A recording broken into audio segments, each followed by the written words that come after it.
Hey everybody, welcome back to the Queens Lair. I am your host, Kellie Miles, and this is part 2 of our subconscious comparison series. And so today I'm going to bring on our guests. We have with us Julia Ware and Coach Lynette.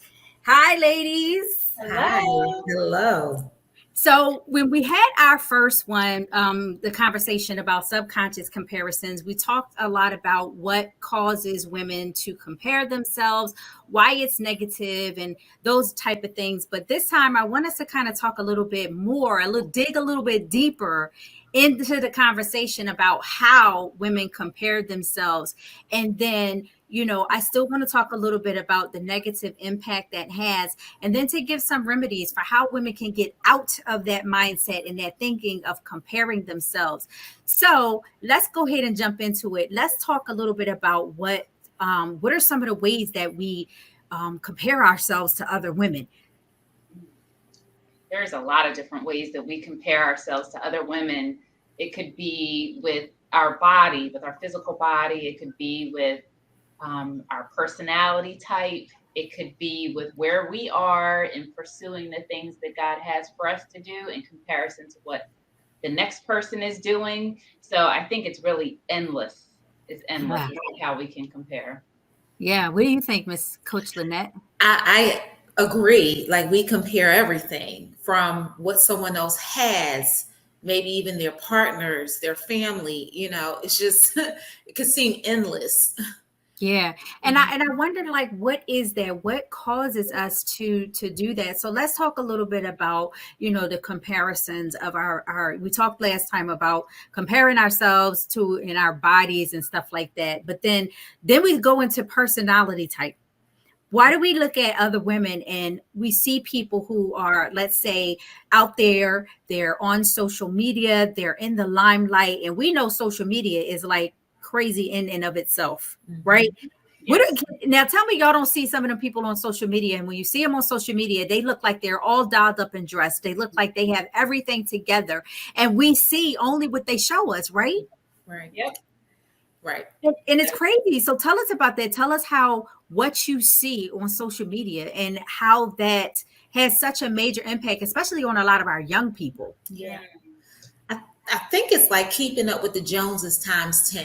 Mm-hmm. I see it on social media. I see my peers all looking a certain way, wearing certain things, going certain places. And then all of a sudden I'm looking at myself and saying, well, why am I not doing that? And I need to be doing that so I can post pictures and videos and clips to fit in, to be like a part of, to have the same class, the same, status. So I call it like keeping up with the Joneses times 10. Mm-hmm. Yeah, it is. What do you think, Julia? I think that social media, it's like I have a love-hate relationship with social media. It's good in that you can keep in touch with your family and your loved ones, etc. And it's good to put encouraging messages out there. But the dangers of social media is that you can compare easily because people always are going to put their best out there. Yes. Right? People are always going to present their best. Nobody's going to really present the hard times or the rough patches in life. And for us watching, if we're watching certain influencers on social media or if we're following certain people, we're only going to see their best. And if we are going through rough patches or hard times, then we're going to start to, get down on ourselves. It's easy to drift over there, right? And it's like you can be the most confident person, you're secure in who you are and what you're doing, but you can look over on social media and you see all of these things that people seem to be accomplishing and doing well, and then you find yourself over there like, well, wait a minute, what am I doing wrong? Exactly. Why they seem to be prospering and doing well, and here I am sitting over here struggling, but we don't know what their struggle is. Exactly. That's Have you guys ever noticed that though? Have you guys ever seen where you have started drifting? Tell us a little bit about a story about when you drift. Oh my goodness. I have plenty. We don't have enough time. Right. Yes, I think we all have done it. I mean, and it's easy to do because like you said, you only see the representative that's out there, But tell me this though, when you see that all of those people out there seeming to be all prosperous and doing well and, going forward, what is it that pulls you back to say, okay, wait a minute, when you shake yourself, okay, wait a minute, wait. And then let me back up for a minute. You know what I mean? What helps put you back in your lane?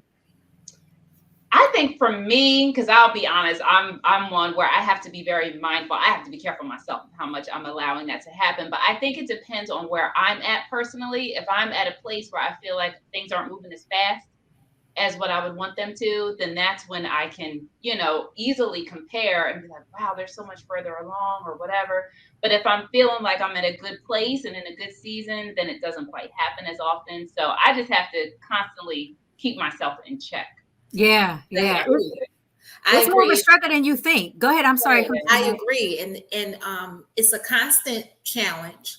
And I find that I have to remind myself, but that's their journey, not mine. Yes. Like I have to say it out loud sometimes to say, but that's their journey. And you don't know what they went through to get to that particular place. So that's their journey, not yours. But it's easier said than done, depending on where you're at in life. I do agree with that. Yeah. And it seems like people get caught up more so in the glitz and the glamour and don't realize, like you guys have said already, the struggle that they might be going through or the struggle that they had to go through to get there. You know what I mean? Because you don't know the damage that a person is dealing with, so you might have a person who's out there speaking to women and empowering women with their story, and they've made it to like this high stature. Well, you don't know what that woman went through. Maybe you don't want to be abused or beat or lost loved ones or, lost their homes and cars and, finances. Maybe you've been homeless at some point. You don't want to go through that experience, but in order for you to be in that person's shoes and at that level, you have to go through what they went through. Right. Yeah, that's true.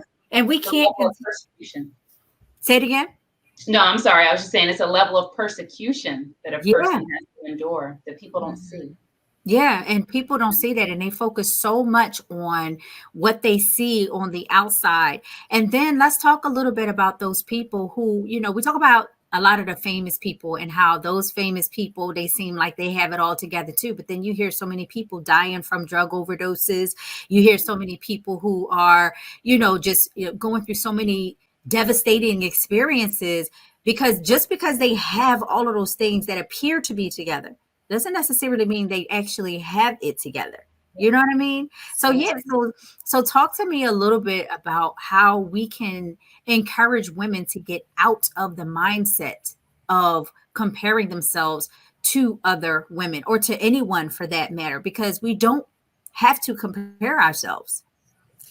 Steve Harvey said something that I let it be one of my mantras. And he said a while ago, you don't have to put somebody's light out for your star to shine. Mm-hmm. And that's so true. We all have gifts, we all have talents. And sometimes, like you said, we may be doing the same exact thing, but I'm unique and so are they.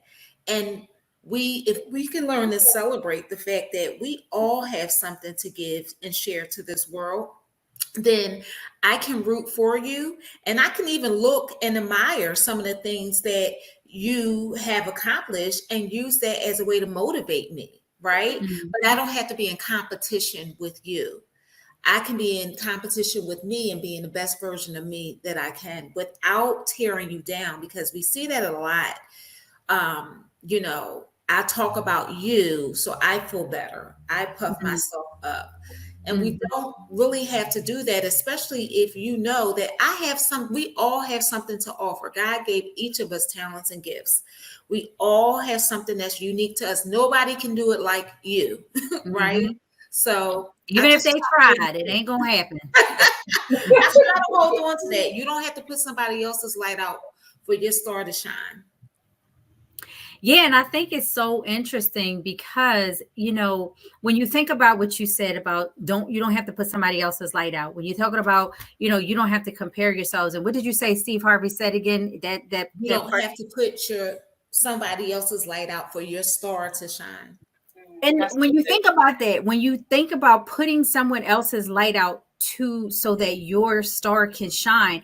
It's almost like you're always making it about you. And when you're making it about you, then you're always trying to outdo somebody else. And so you're constantly comparing yourself so that you can put yourself up so that you can be puffed up. But that's not what we're supposed to be doing. We're not supposed to be walking around puffed up and giving ourselves confidence. You know what I'm saying? So talk a little bit about that. Talk about how when you when you talk about making your star shine brighter, that you're actually putting more confidence in yourself and you're actually taking away from the focus that's supposed to be on God. That's right. That's really good. One thing I will say is just to encourage anybody that struggles with comparing. Two things that come to mind. One is try the best you can to think of the big picture of what you believe God is calling you to, what you believe your purpose is, and write it down. Put it down in the form of a vision board, a journal, or some sort of visual representation, even if it's on your phone or your computer. So that's one thing. And then the other thing I would say is to keep a record of all your progress that you've made along the way to get towards that ultimate goal. And once you are able to focus on where God has you, so you're not entering into somebody else's lane, then the comparisons that you may do, you will find that they start to decrease some, because you're not going to be concerned about the other people. You're focused on that end goal that you have. That you know what to do.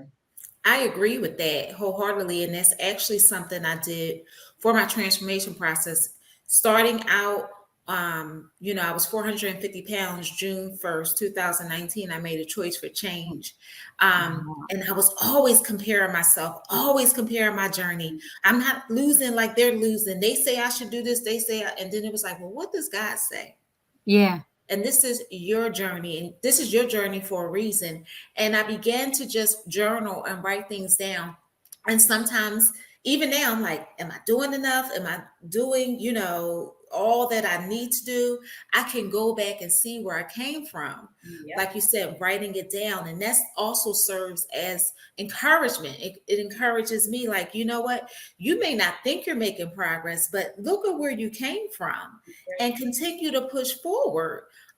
So just writing it down, having your vision clear, it helps you stay focused, and also writing down every accomplishment, everything, every victory, I call them. Write them down, because sometimes you need to go back and be reminded of some things. That's right. So I agree with that wholeheartedly. Yes. And listen, ladies out there, where you are on your life's timeline is exactly where God needs you to be in that moment. And if you try to negate or deter away from it, you're taking yourself off the path that God has you on, which can actually cause a delay for where he needs you to be, because you off over there on somebody else's lane. And if you're not in your own lane, then you can't function and operate with what God needs you to do, because you done left your lane. Now, not only have you left your lane empty and unattended, but now you're actually messing somebody else's lane up, because you all intruding on their space and time. Right. Stay in your lane. Right. That is so true. Stay in your lane. Stay in your lane. Know where you are and be content with it. Just be okay with it. And I think that's a big thing, is being content with where you are, because I think a lot of times people look at where someone else is and they feel like that's where they desire to be. So they despise their small beginnings, or they despise where they are. And that takes away from the success and the acknowledgement of their accomplishments to write it down. You know what I'm saying? Yeah. And I think that is so important, that we are content with where we are and understanding that there's a reason for us in this place, because there might still be some preparation that God has for you that you can't get if you're not in this place at that moment, at that time. And you can't get that preparation that he needs you to have that's going to take you to the next level. It's like steps, we all have to start somewhere and grow to the next level. You can't grow to that next level if you're too busy.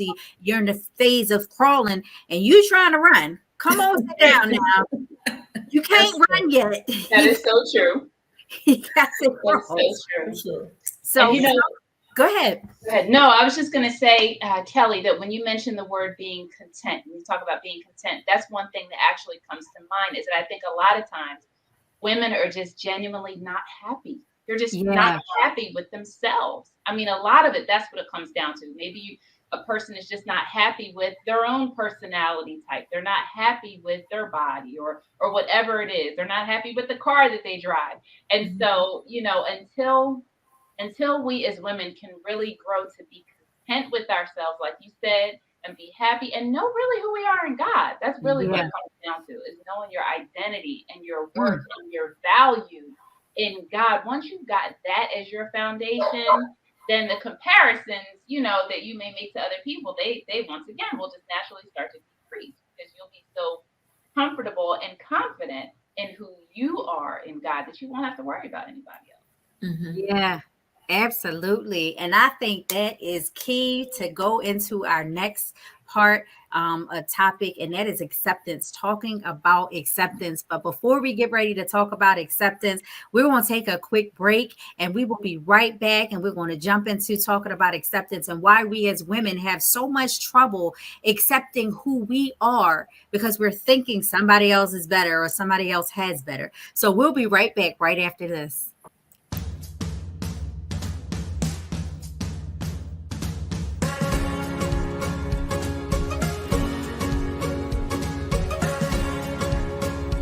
Hi, my name is Kellie Miles, and I am the founder and president of Virtuous Woman Queens Lair Foundation.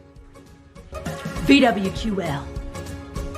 And our LISO program, which stands for Living Episto, sharing our experiences. is an artistic movement where we take the arts to the street, visiting underserved members of our community, like those in homeless shelters, engaging them in artistic expression, giving them God's word, using real life scenarios to help them have the tools that they need to deal with personal struggles. If you would like to find out more information or to support our cause, visit our website at www.vwqueenslair.org or check out our Facebook page at VWQL Foundation. You can also send us an email at admin@vwqlfoundation.org. I guess that's easy, right? Thank you so much in advance for your support. Hey, we are back. You are watching the Queens Lair, and we are talking about subconscious comparisons. I am your host, Kellie Miles, and we're getting ready to go into the discussion, talking a little bit about acceptance. So before we left on break, Julia, you mentioned something about being content. And I think being content is a good thing, a good place to start when we're talking about acceptance. What is it that causes people to not be content with where they are, especially women? Because women go through so many things, from low self-esteem, low self-confidence, low self-value or self-worth. What is it that causes us to get into that place where we cannot be content? Please share some of that with us. The one thing that comes to mind is the topic of rejection. That's a big one. We are born, I think I said it last time, we as humans are born to love, we're born to be loved.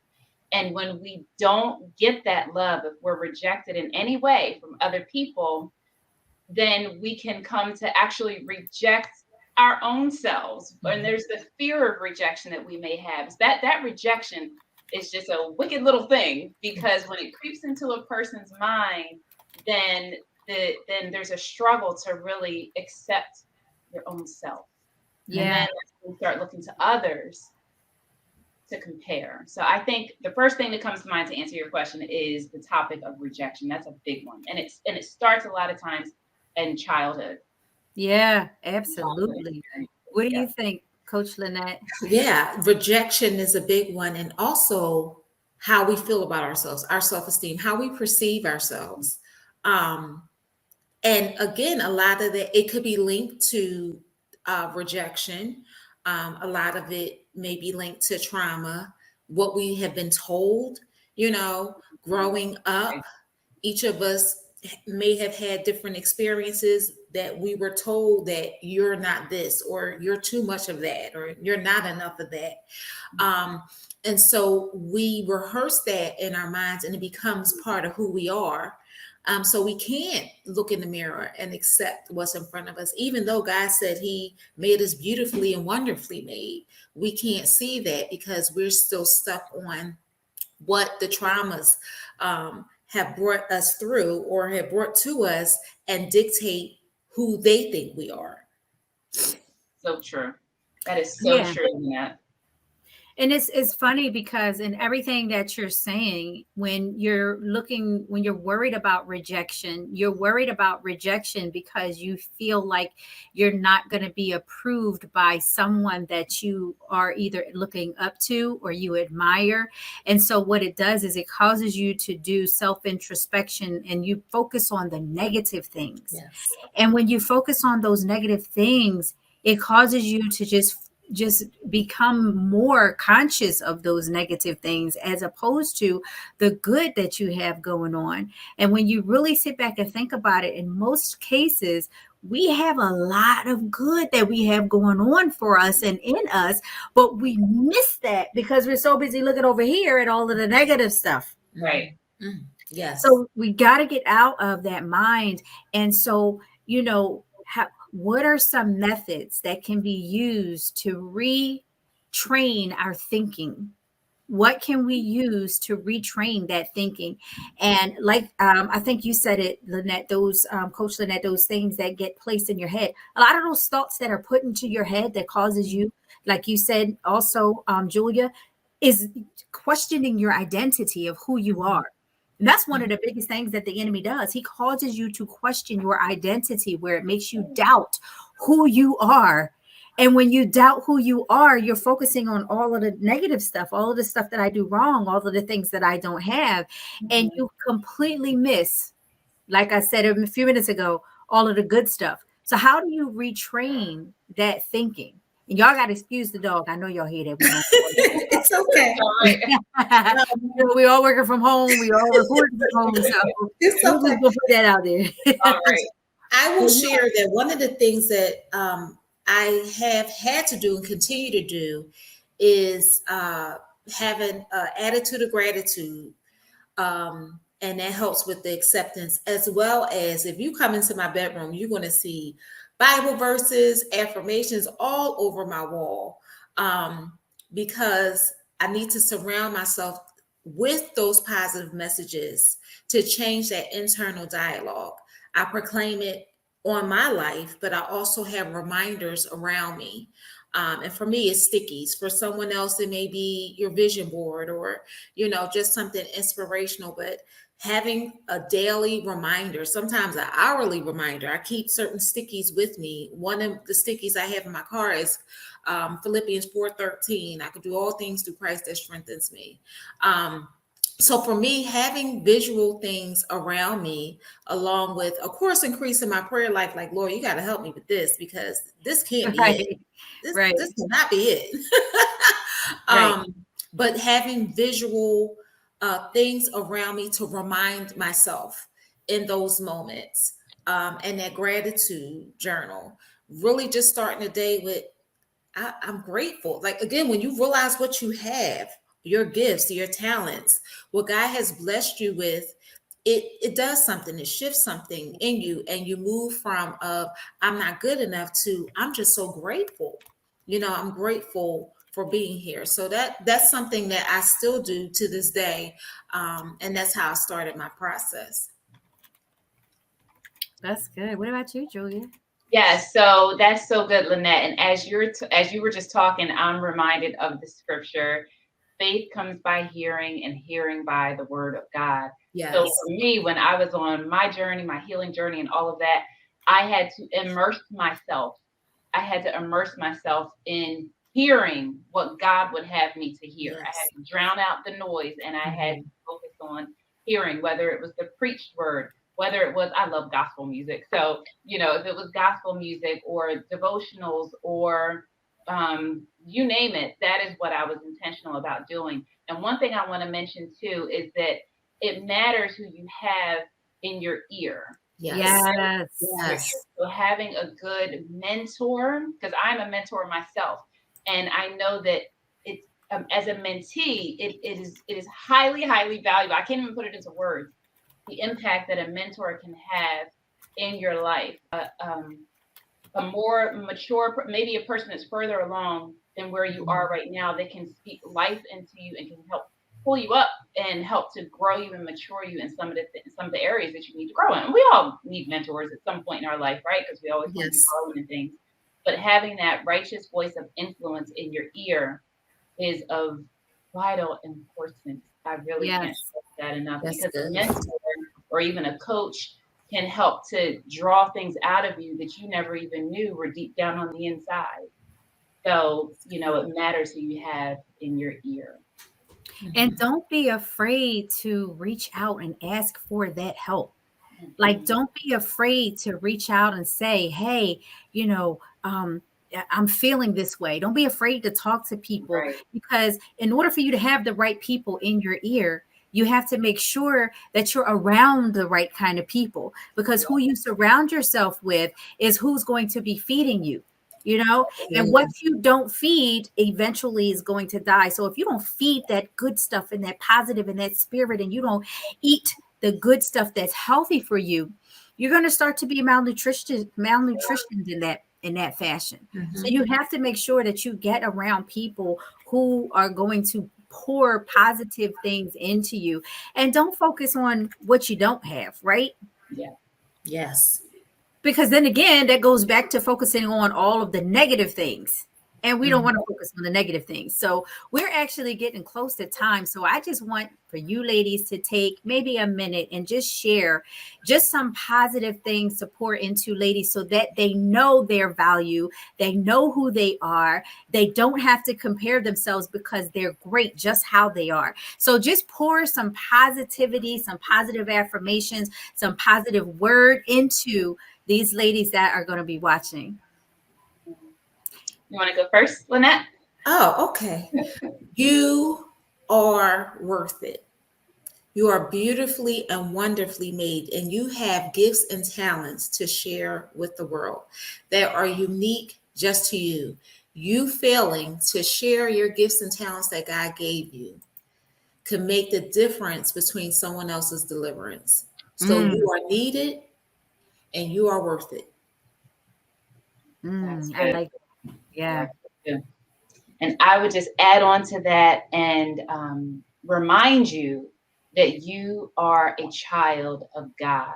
Yes. You are here for a purpose. God was intentional when he thought to bring you in to this generation, to this family, to this time and season right now that you are in. God has a work for you to do. You are amazing. You're beautiful. You're fearfully and wonderfully made. Yes. There's so much on the inside of you, so much greatness. No need to compare to anybody else. You stay in your lane. You press forward towards that prize of the high calling in Christ Jesus. Forget what's behind you and just know that God has such great and amazing plans for you. He knew you before he formed you in your mother's womb, and there's just so much greatness ahead. Yes, I love all of you. Y'all made me feel inspired, okay? I'm feeling good about myself right now. Thank you so much, ladies.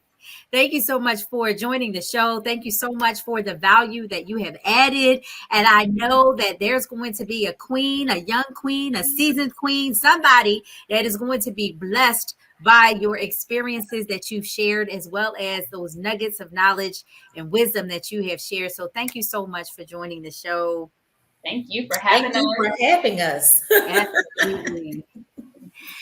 All right. Thank you so much for joining the show. You just watched the Queens Lair, and it's a Christian talk show. And I just wanted to give you guys a couple of things. I wrote down some notes, so give me a minute.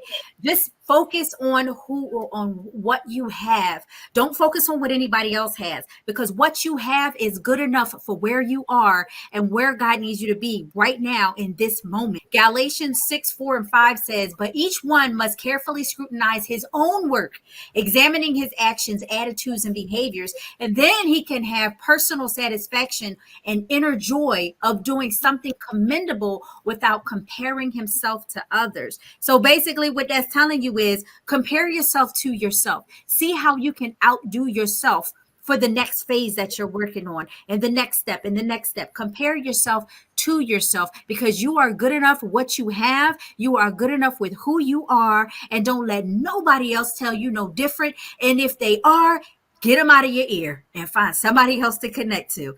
Thank you so much. Stay tuned for the next episode of the Queens Lair.